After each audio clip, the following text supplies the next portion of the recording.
오늘 우리에게 주신 하나님의 말씀은 요한복음 17장 11절부터 19절까지의 말씀입니다. 나는 세상에 더 있지 아니하오나 그들은 세상에 있사옵고 나는 아버지께로 가옵나니 거룩하신 아버지여 내게 주신 아버지의 이름으로 그들을 보존하사 우리와 같이 그들도 하나가 되게 하옵소서. 내가 그들과 함께 있을 때에 내게 주신 아버지의 이름으로 그들을 보존하고 지키었나이다. 그 중에 하나도 멸망하지 않고 다만 멸망의 자식뿐이오니 이는 성경을 응하게 함이니이다. 내가 지금 아버지께로 가오니 내가 세상에서 이 말을 하옵는 것은 그들로 내 기쁨을 그들 안에 충만히 가지게 하려 함이니이다.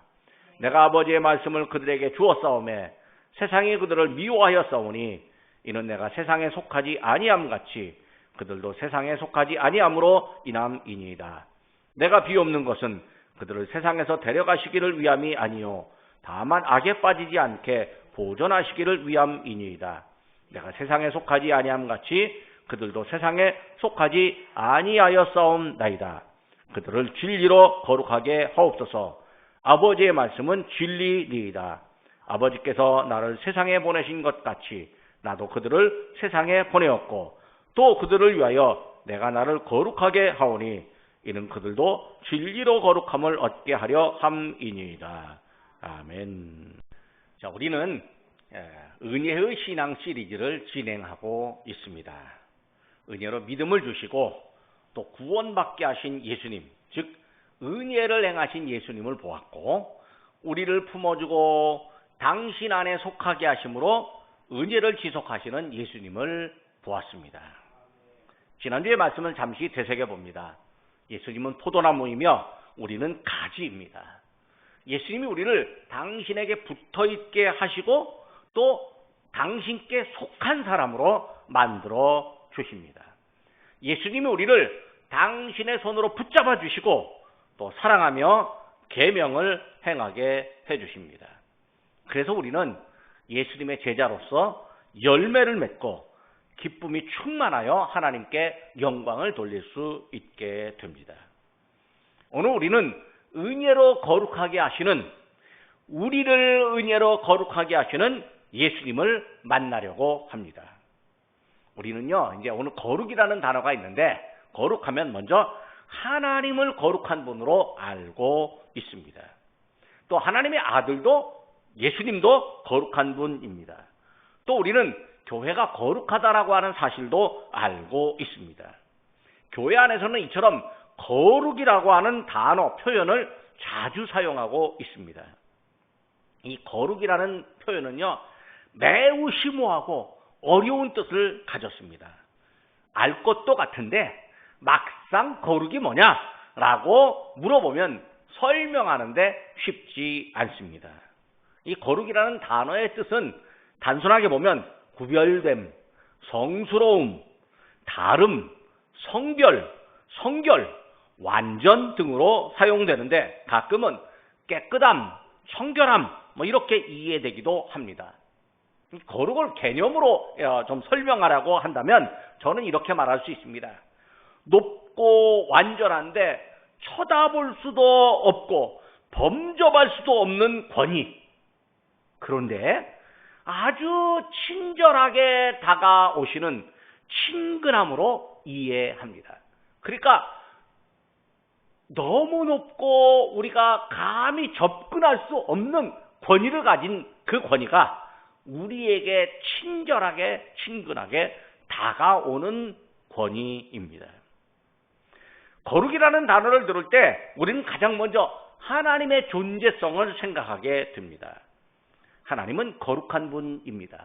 오늘 본문에도 예수님이 거룩하신 아버지요 이렇게 말하지 않습니까? 구약에서 위대한 선지자로 불리는 이사야가 환상을 보았습니다.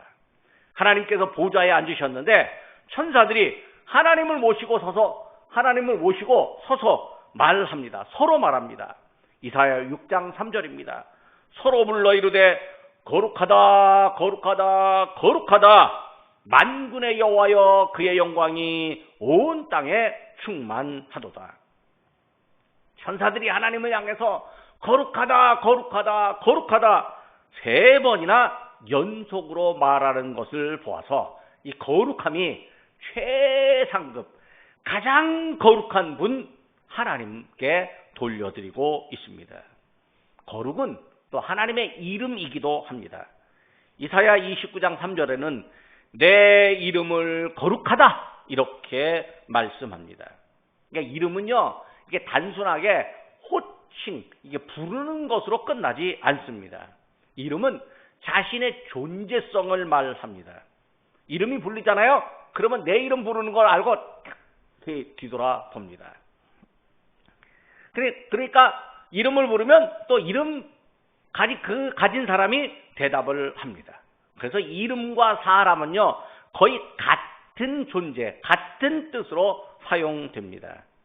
그래서 사람이 죽으면요, 이름을 남긴다 이렇게 말합니다. 사람이 비난을 받잖아요. 그러면 이름이 비난을 받습니다. 그러니까 이름을 비난하면 그 사람이 비난받는 거예요. 그러면 이름을 가진 그 사람이 창피해하거나 또 분노할 수 있습니다. 사람이 칭찬을 받잖아요. 그러면 이름이 칭찬을 받습니다. 이름이 칭찬받을 때는 이름을 가진 사람이 좋아하고 기뻐합니다. 요즘엔요, 사람들이 계명을 많이 합니다. 이름을 바꾸는 걸 많이 해요. 과거에는요, 이름 바꾸는 게 쉽지 않았습니다. 엄청나게 어려웠습니다. 그런데 요즘은 이름 바꾸는 게 쉽습니다. 그래서 옛날 내가 태어날 때에 우리 부모님이 지어준 이름이 조금 이 시대에 안 맞고 자기가 생각해도 조금 촌스럽다 그러면 이름을 바꾸면 바꿔줍니다. 이름 바꾸면요, 불편한 게 많습니다. 은행 가서 통장 다 바꿔야 되고요. 또 졸업한 학교에 연락해서 학교 졸업장에 이름도 바꾸라고 해야 되고요. 또 그다음에 자기가 그 소속된 곳 이름 바꿔야 되고요. 여권 이름 바꾸고 여러 군데 이름을 바꿉니다. 그런데도 이름을 바꿔요. 왜냐하면 이름을 바꾸면 자기가 새로운 인생을 가졌다 이렇게 생각하는 사람들도 있기 때문에 그렇습니다. 믿음의 사람들은요, 거룩이라는 이름을 입는 거예요. 그러니까 내가 내 이름을 안 바꿨어도 하나님께서 내게 주신 거룩이라는 이름이 우리 안으로 들어오게 돼요. 그러니까 이제 이 이름이 불려져서 칭찬을 받는다. 그러면 하나님의 이름을 거룩하다 하면요, 거룩하신 하나님께서 기뻐하십니다. 사람들 중에는요, 이름을 가졌는데 이름값 못하는 사람들이 더러 있습니다. 예를 들어 보겠습니다. 그 사람 이름, 제가 이 거명하는 이름이 나쁘다는 건 절대 아닙니다. 예를 들어 보겠습니다. 건강하게 살라고 강철이라는 이름을 지어줬습니다. 근데 이 사람이요, 만약에 몸이 매우 약하고 늘 병치레를 하면요, 사람들이 이거 참 그 사람 이름과는 다르네 이렇게 말합니다. 착하고 아름답게 살라고 선미라고 이렇게 이름을 지어줬는데요, 나쁜 짓만 골라서 한다면요, 아이고 이름값 못하네 그렇게 말합니다. 최근에요, 철이 있다라고 해서 철들었다고 해서 제철이라는 이름을 가진 어떤 한 분이 이상한 소리를 했습니다. 그 소리를 하는 바람에요, 목사님들이 굉장히 속상해하는 경우도 생겨났습니다. 그런데요, 거룩하신 하나님께서는요, 이름이 거룩하고 동시에 말씀하는 것도 거룩하고 행하는 것도 거룩하십니다. 세상을 향해서 또 우리를 향해서 거룩한 일을 행하십니다. 하나님께서 당신의 거룩을요, 우리에게 나타내 주십니다. 그러므로 거룩은 하나님의 성품입니다. 신학에서는요, 속성이라고 말하는데요, 하나님이 어떤 분인지 하나님만 본질적으로 가지신 특성이라고 말할 수 있습니다. 그래서 거룩한 이름을 가지신 하나님은 거룩한 성품을 가지셨고 거룩한 일을 행하시는 거룩한 분입니다. 그럼 하나님께서 우리에게 알려주시는 거룩이 도대체 무엇일까요? 그러니까 거룩한 하나님이요, 완전하신 하나님이 우리에게도 거룩함을 알려주십니다. 그것은 우리에게 하나님의 거룩을 체험하게 하는 일입니다. 즉 하나님을 체험하게 하는 것, 하나님이 어떤 분인지 가슴 깊이 깨닫고 피부로 느끼도록 해주는 일입니다. 즉 하나님께서 당신 혼자만 하늘에 고고하게 계시지 않고 사람에게 찾아오셔가지고 사람에게 필요한 것을 채워주십니다. 어제 제가 그 동창들을 만나서 저녁을 함께 먹었어요. 근데 어떤 동창 하나가 저를 기억하고 있어요. 제가 중학교 때니까 거의 한 50년 전 이제 되는 것 같습니다. 적어도 한 7, 8년 전 정도 되는 것 같습니다. 근데 그 친구가 중학교 때 있던 일을 다 기억을 못한대. 다 잊어버렸대요. 근데 내가 아주 요만하게 작았던 것, 그것만 기억한대요. 그래서, 야, 이 친구가 아주, 요상한 것만 기억한다. 그랬어요. 그래서 내가, 맞아, 나 그랬어. 근데 나 고등학교 졸업하고 키가 컸어. 근데, 나 있잖아. 그때 나 굉장히 소극적이었고, 누구 앞에 나서지도 못했어. 근데 어느 날 갑자기 하나님께서 나에게 하늘의 빛을 보여주셨어. 내가 하늘의 빛을 받고, 하늘의 계시를 받고 나니까, 내가 사람이 달라지더라고. 내가 그런 얘기를 했어요. 내가 정말 소극적이고 아마 그때 그 상태로 살았으면 나는 사람 구실도 제대로 못했을 것 같아. 그런데 하나님이 하늘의 빛을 내게 주시고 하늘의 계시가 나에게 온 것을 내가 느꼈어. 그리고 내가 성격이 바뀌었어. 내가 그런 얘기를 했습니다.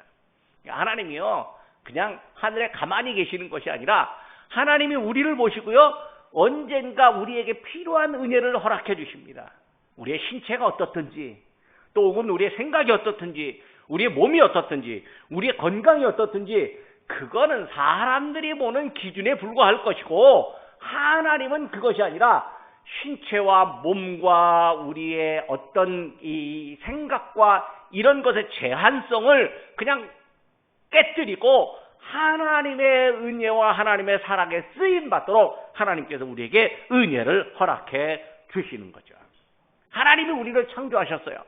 창조하시고 나면요, 우리에 대해서 책임도 져 주시는 거예요. 부모님이 아기를 낳잖아요. 예? 부부가 결혼해서 아기 낳으면 그 아기에 대한 책임을 집니다. 요즘은 아기에 대한 책임을 안 지는 사람들이 더러 있다고 해요. 이게 얼마나 참 안타깝고 괴로운 일인지 모릅니다. 아기에 대한 책임을 져줍니다. 자동차 회사가 자동차를 만들어서 팔잖아요. 그럼 일정 기간 AS를 해줍니다. 이 기계라고 하는 것이 완벽하지 못하니까요, 낡아서 좀 불편해질 수 있으면 애프터 서비스 AS를 해줍니다. 고장나면 고쳐주기도 하고요, 설계가 잘못되면요 20년이 되어도 리콜을 해줍니다. 제가 옛날 자동차 어느 날 갑자기 이 자동차 회사에서 문자가 왔어요. 나는 그 자동차 회사에 내 자동차 등록도 안 했는데 중고차인데 어떻게 알고 나한테 문자가 왔어요. 그러면서 이 차에 뭐가 문제가 있으니까 리콜 서비스를 받으십시오. 그래갖고 안내해 주는 곳에 갔더니 공짜로 차를 고쳐주더라고요. 그러니까 이게 자동차가 뭐냐면 사람의 생명을 해칠 정도로 문제가 있다면요, 그냥 곧 폐차할 차라도요 고쳐주는 거예요. AS, 리콜, 이건 생산자가 소비자에게 대해서 책임을 지는 것입니다. 그럼 하나님이 우리를 만드셨어요. 하나님이 우리를 생산하신 거예요. 그럼 어떻게 하셨을까요? 우리를 책임져 주신다는 거예요. 이게 사랑이고 이게 은혜예요. 사실 하나님은 인류를 창조하셨지만요, 책임지지 않아도 됩니다. 왜냐하면 천지를 창조하시면서요, 사람이 살 만한 완벽한 환경을 제공해 놓으셨습니다. 에덴 동산의 환경입니다. 먹고 싶은 것은요, 뭐든지 자유롭게 먹을 수 있고, 또 돕는 배필과 함께 즐겁게 지내는 환경을 만들어 놓으셨습니다. 그래서 사람들이 그냥 하나님께서 내버려만 둬도 사람들은요 완벽하게 살아갈 수 있으니까 내버려 두시면 됩니다. 책임 안 져줘도 됩니다. 그런데요, 사람들이 하나님의 뜻을 어겼습니다. 먹지 말라고 한 선악과를 먹었습니다. 그래서 사람이 죄인이 되었고 하나님으로부터 징계를 받았습니다. 사람이 하나님으로부터 분리된 상태로 살아가게 되었습니다. 하지만 하나님이 당신으로부터 분리된 사람을 먼저 찾아와 주셨습니다. 이것이 은혜입니다. 거룩하신 하나님을 알게 하시고 그 하나님을 경외하게 하는 믿음을 주시고 또 하나님의 사랑을 세상에서 체험하고 사랑을 행하도록 일해 주셨습니다. 그러니까 거룩은요, 하나님의 거룩하신 성품을 사람에게 나누어 주는데, 거룩은 믿음의 사람들에게 주는 하나님의 선물이기도 합니다. 하나님이 당신의 거룩을 우리 안에 넣어주시고 또 우리에게 나타내시고 우리를 당신의 거룩함 안으로 이끌어 들여 주십니다. 그리고 우리를 거룩하게 살아가도록 해 주셨습니다. 하나님은 우리를 거룩하게 하셨습니다. 그래서 거룩을 공의적 속성이다, 이렇게 말합니다. 즉 거룩이 하나님의 속성, 하나님의 성품인데요, 하나님만 갖는 것이 아니라 사람에게도 나눠주시는 속성이라는 의미입니다. 즉 하나님께서 우리를 거룩하게 해 주십니다. 오늘 본문에 보면 예수님께서 기도하시는데 거룩하신 아버지요, 그렇게 말하고 저 사람들도 거룩하게 해 주십시오 라고 말하는데, 나를 거룩하게 한 다음에 저 사람들, 제자들을 거룩하게 해 주십시오, 이렇게 기도하는 모습을 봅니다. 그러니까 하나님께서 우리에게 하나님의 성품을 갖게 하시고 하나님의 뜻을 행하도록 우리 예수님께서 기도하고 계십니다. 이사야 선지자는요, 거룩하신 하나님께서 사람을 향하여 베푸시는 사랑을 묘사합니다. 사람을 거룩하게 하시려고 베푸는 은혜입니다. 이사야 57장 15절 말씀입니다. 지극히 존귀하며 영원히 거하시며 거룩하다 이름하는 이가 이와 같이 말씀하시되, 내가 높고 거룩한 곳에 있으며 또한 통회하고 마음이 겸손한 자와 함께 있나니, 이는 겸손한 자의 영을 소생시키며 통회하는 자의 마음을 소생시키려 함이라. 하나님은요, 당신 앞에 와서 눈물을 흘리며 회개하는 사람, 겸손한 사람을 소생시킨다, 이렇게 말씀합니다. 우리가 하나님을 떠나면요, 죽은 사람이었는데 하나님께로 돌아와 생명을 얻은 사람으로 만들어 주신다, 이런 의미입니다. 거룩하신 하나님께서 하나님으로부터 분리되었고 죄로 더럽혀지고 하나님께 대하여 죽은 사람을 향해서 거룩하신 하나님께서 불러주셨고 하나님을 찾게 하고 하나님을 부르는 믿음을 주십니다. 그리고 하나님 앞에 나는 죄인입니다, 나는 하나님 앞에 죄인이었습니다, 아파하며 우는 마음, 하나님만이 나를 구원하실 수 있다라고 겸손한 믿음의 고백을 하는 그 사람, 하나님께서 찾아와 주십니다. 하나님께서는 통회하고 겸손한 사람을, 하나님께 대하여 산 사람, 네가 나의 자녀다, 네가 나의 백성이다, 이렇게 인정해 주십니다. 그리고 이 일을 하나님의 아들 예수님께서 행해 주십니다.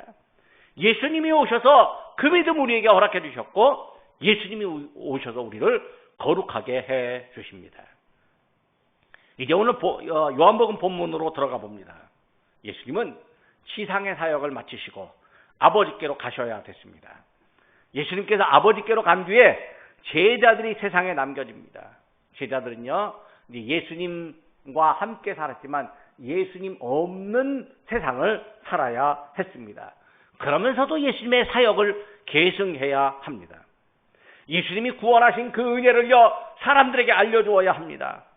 그러려면 그들에게는 구원의 확신이 필요합니다. 구원의 확신을 전하기 위한 능력도 가져야 합니다. 성령을 받아야 했습니다. 성령을 받은 후에 예수님이 구원하신 그 은혜를 꾸준히 전해야 했습니다.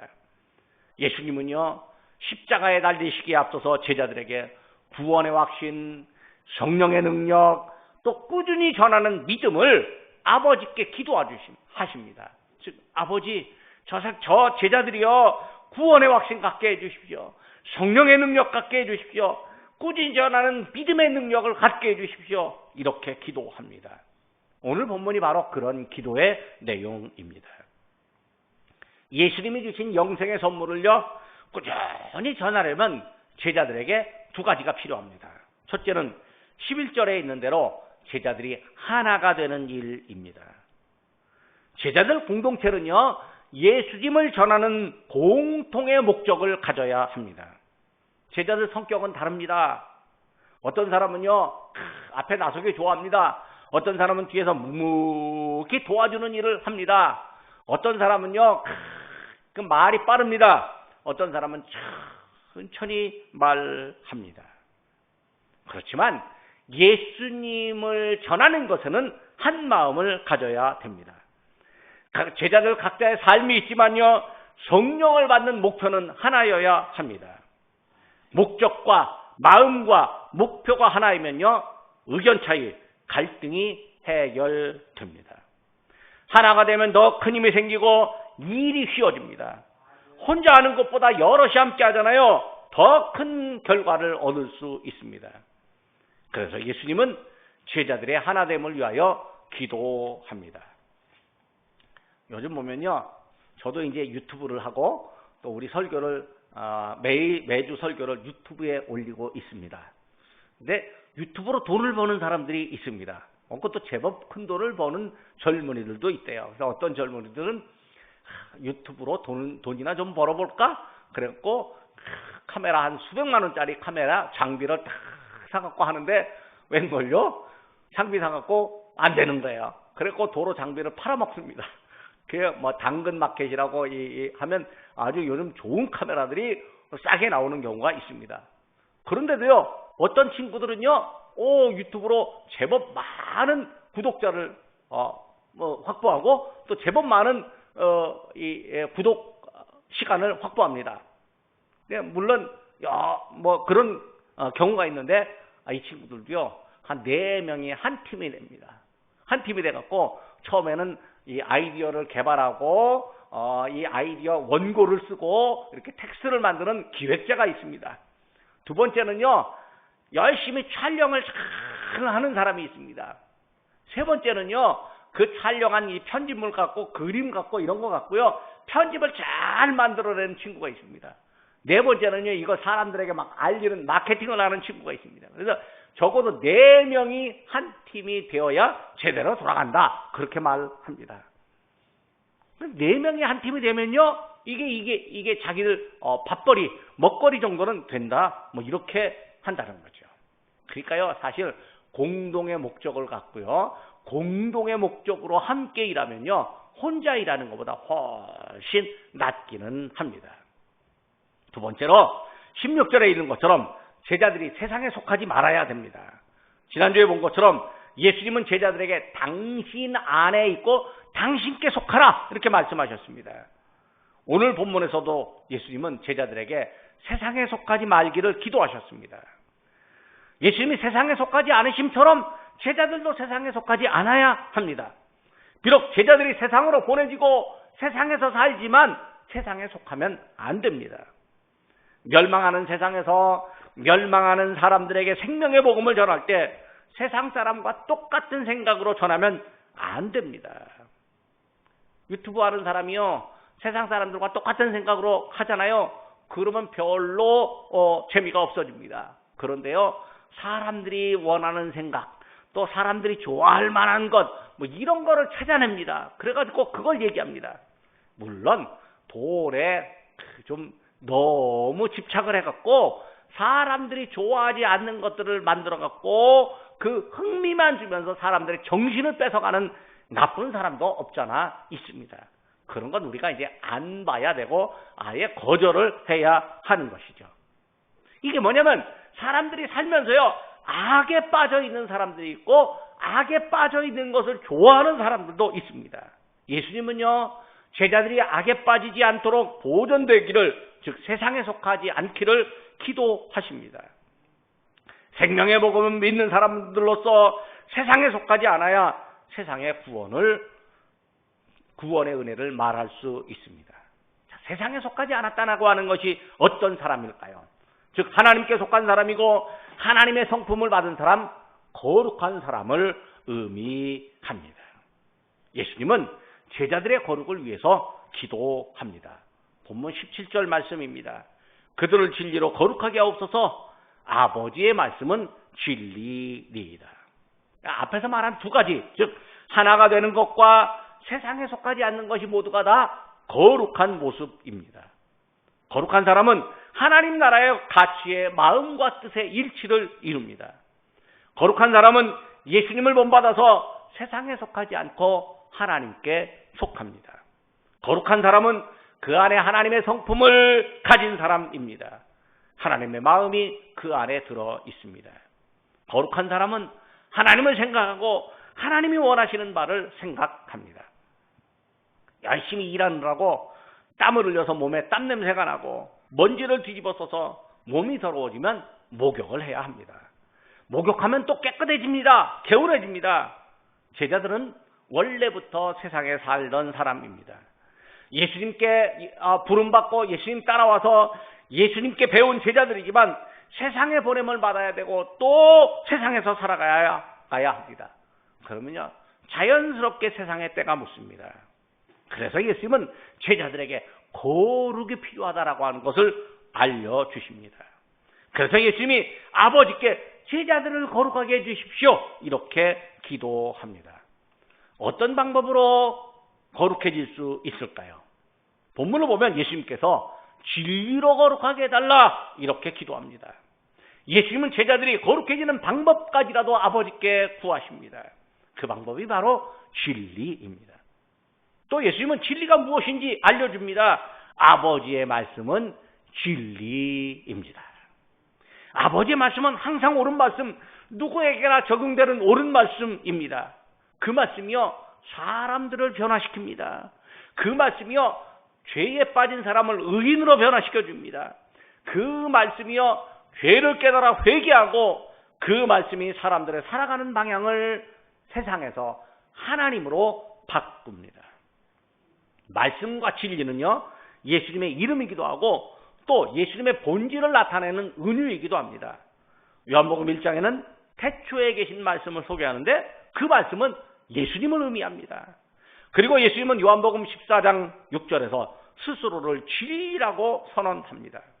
어떤 사람들은 말씀이 진리이고 또 예수님이 말씀이며 예수님이 진리라고 하는 이런 구조를 이해하지 못합니다. 아예 이해하려 들지도 않습니다. 예수님과 말씀, 진리의 이런 신비한 오묘한 관계는요 그냥 머릿속으로 논리로 이해되는 게 아닙니다. 예수님께 속하고 예수님께 배움으로 믿어지는 겁니다. 신앙을요 자꾸 논리적으로 풀어갖고 막 이렇게 껴맞추기 짜맞추기 하잖아요. 그러면요 일 안 되기 딱 맞습니다. 저 신천지는요 뭐 성경 짜맞추기 뭐 이런 거 합니다. 성경 뭐 짝이 있다라고 하지만요 뭐 이사야에 짝이 있다라고 하는 건 짐승에 짝이 있다라고 하는 거지 성경에 짝이 있긴 해도 그 말씀이 거기에 적용되는 건 아닙니다. 성경에 구약과 신약에 짝이 있고 매치되는 것이 있지만요 성경 짝 맞추기 이건요 성경 해석 방법에 아주 기초이고 초보일 뿐입니다. 중요한 건 성경을 읽으면서 성경 안에 있는 오묘한 하나님의 은혜 그걸 발견하는 게 진짜입니다. 성경 안에 있는 오묘한 예수님의 사역 신비한 예수님의 사역이 내게 왔다라고 하는 것 그걸 발견하고 그 하나님의 은혜에 감사하는 것이 이게 진짜입니다. 그들은요 예수님의 신비를 못 가르쳐 줍니다. 왜? 깨닫지도 못하고 믿지도 않았기 때문입니다. 숫자가 많다고 해서 이게 중요한 게 아닙니다. 숫자가 더 적어도요 예수님을 제대로 믿으려고 하느냐 예수님을 제대로 믿고 알려주느냐가 훨씬 중요합니다. 예수님은 세상에서 아버지의 말씀을 하셨습니다. 요한복음 14장 24절에서 예수님이 이렇게 말씀하십니다. 너희가 듣는 말은 내 말이 아니요 나를 보내신 아버지의 말씀이니라. 아버지의 말씀은 진리입니다. 즉 예수님은 진리의 말씀을 전하셨습니다. 요한복음 8장 40절을 보면 예수님이 하나님께 들은 말씀은 진리를 사람들에게 말하셨습니다. 예수님은 진리이고 동시에 진리를 말씀하는 분입니다. 본문 14절을 보니까요. 예수님은 아버지의 말씀을 제자들에게 주셨습니다. 아버지의 말씀은 진리를 제자들이 거룩해집니다. 아버지의 말씀인 진리로 제자들이 거룩해집니다. 그러므로 예수님은 제자들을 아버지의 말씀인 진리로 거룩하게 해 주셨습니다. 우리가 거룩해지는 것이요 우리의 요구에 의한 것일까요? 또 우리의 힘으로 가능한 것일까요? 우리가 하나님께 속한 사람이 되기 원하고 하나님의 성품을 닮아 살기를 원합니다. 그런데요 원하는 바가 있어도 우리는 세상에 살면서 유혹을 받습니다.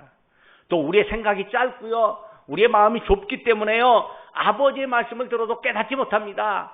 깨달아도요, 기억하지 못합니다. 갑자기 그것이 딱 사라지고 우리의 생각과 우리의 말에 의해서 또 우리의 마음에 의해서 갑자기 거룩하지 않는 모습이 드러날 수도 있습니다. 우리의 마음은 좁아서 아버지의 말씀을 새기지 못합니다. 우리의 말이나 행동은 아버지의 말씀을 배웠어도요, 제대로 행동하지 못합니다. 우리는 약하기 짝이 없는 사람들입니다. 그래서요, 예수님이 우리를 도와주셔야 하는 거죠. 예수님이 우리를 거룩하게 해주셔야 하는 거죠. 우리의 능력이나 행동은 도저히 얻을 수 없고 이룰 수도 없는 거룩을 예수님이 우리에게 이루어 주십니다. 이것이 은혜입니다.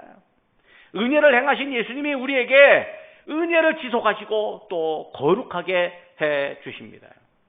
우리를요, 하나님의 사람, 하나님의 성품을 가진 사람, 하나님의 자녀가 되게 해 주십니다. 비록 나의 믿음과 노력이 있었다고 할지라도 예수님이 믿음을 선물로 주셨고 예수님이 노력하는 마음조차도 우리에게 허락해 주셨습니다. 예수님이 우리를 거룩하게 하는 은혜를 베풀어 주셨습니다. 로마서 6장 22절입니다. 이제는 너희가 죄로부터 해방되고 하나님께 종이 되어 거룩함에 이르는 열매를 맺었으니 그 마지막은 영생이라. 예수님이 우리를 은혜로 거룩하게 하셨습니다. 히브리서 10장 10절입니다. 이 뜻을 따라 예수 그리스도의 몸을 단번에 들이심으로 말미암아 우리가 거룩함을 얻었노라. 예수님이 우리를 거룩하게 하셨으므로 우리는 하나님 앞에서 거룩하다고 인정을 받습니다. 고린도전서 1장 2절에는요. 하나님의 교회, 곧 그리스도 예수 안에서 거룩하여지고 성도라 부르심을 받은 자다. 그러니까 교회는요, 교회 안에 있는 사람들은요, 거룩하여지고 성도라 부름을 받는다. 이렇게 말합니다. 우리의 거룩함은 하나님의 뜻입니다. 데살로니가전서 4장 3절입니다. 하나님의 뜻은 이것이니 너희의 거룩함이라. 예수님이 하나님의 뜻을 우리에게 이루셨습니다. 우리는 하나님의 은혜 안에서 은혜로 거룩한 사람이라고 일컬어집니다. 거룩하다고 인정받는 사람은요, 자신의 거룩함을 세상에서 증명하며 살아갑니다. 신앙생활로 예수님의 거룩함을 증명하고 예수님과 함께 살면서 예수님이 나를 거룩하게 해주셨다는 것을 증명합니다. 그래서 베드로 사도는 성도들에게 이처럼 강조합니다. 베드로전서 1장 5절입니다. 오직 너희를 부르신 거룩한 이처럼 너희도 모든 행실에 거룩한 자가 되라. 하나님 앞에서의 존재, 하나님과의 관계가 예수님의 은혜로 거룩해진 우리는요, 세상에서 살면서 거룩함을 증명해가고 있습니다. 자연스럽게 깨끗한 양심을 갖게 되고요, 자연스럽게 의로운 일을 행합니다. 하나님이 보시기에 바르게 행합니다. 이것은 우리의 거룩함을 증명하는 거룩한 행위입니다. 말씀의 결론을 맺습니다. 예수님이 우리를 거룩하게 하셨습니다. 예수님이 아버지 하나님께 우리의 거룩을 위해서 기도해 주셨습니다. 예수님은 우리에게 오신 말씀입니다. 예수님이 아버지께로부터 받은 말씀을 우리에게 가르쳐 주셨습니다. 예수님은 진리입니다. 또 아버지로부터 받은 진리의 말씀을 우리에게 가르쳐 주셨습니다. 예수님으로부터 말씀을 듣고 믿은 진리를 믿는 우리는 거룩하게 되었습니다. 이 모든 것이 은혜입니다. 우리는 은혜로 거룩하게 되었습니다. 우리는 하나님 앞에서 거룩한 사람으로 인정을 받습니다. 그리고 세상에서 거룩함을 증명하는 생활로 거룩한 생활을 합니다. 예수님께 속하여 예수님과 함께 살아갑니다. 예수님께서 우리를 품어주십니다. 예수님이 우리를 당신 안에 있게 해주십니다. 예수님이 우리의 거룩한 생활을 지도해 주십니다. 기도하겠습니다. 은혜를 주시되 지속적으로 한량없이 주시는 하나님 아버지, 저희가 자연인으로 살 때는 하나님으로부터 분리된 존재로 살고 지옥으로 떨어질 수밖에 없는 존재였습니다. 그러나 하나님께서 저희를 향하신 사랑으로 독생자를 보내시고 믿음을 주심으로 믿는 저희들을 구원하셨음을 감사드립니다. 믿는 저희들을 세상에 속한 사람에서 벗어나 하나님의 거룩한 백성으로 변화되게 하시니 감사드립니다. 저희가 받은 은혜와 사랑을 저희는 갚을 수 없습니다. 하나님이 거저 주신 은혜인 것 같으나 독생자의 목숨을 내어놓고 저희에게 주신 은혜임을 고백합니다. 단순히 구원만 허락하시지 않고 저희를 의로운 존재, 거룩한 존재로 변화시키심에 감사드립니다. 저희를 진리로 아버지의 말씀으로 거룩하게 하시니 감사드립니다. 이제 저희는 하나님의 뜻을 준행하는데 하나가 되기를 원합니다. 우리 예수님의 원하심이 오니 저희에게 이루어 주시옵소서. 저희가 세상에서 살지만 세상에 속하지 않기를 원합니다. 저희를 향한 예수님의 기도 제목이 오니 아버지께서 저희에게 천국 백성으로서 거룩한 삶을 살도록 인도하여 주시옵소서. 주 여호와를 앙망하는 자는 독수리가 날개치며 올라감 같으리니 저희가 주님의 일을 할 때 피곤하지 않게 하여 주옵소서. 저희를 거룩한 백성으로 변화시키심에 감격하여 이 땅에서 예수님을 닮아 거룩한 생활로 이어가게 하여 주옵소서. 주님의 은혜가 아니면 저희는 제대로 설 수 없사오니 주님께서 은혜로 저희의 신앙 여정을 인도하여 주옵소서. 우리 주 예수 그리스도의 이름으로 기도드립니다. 아멘.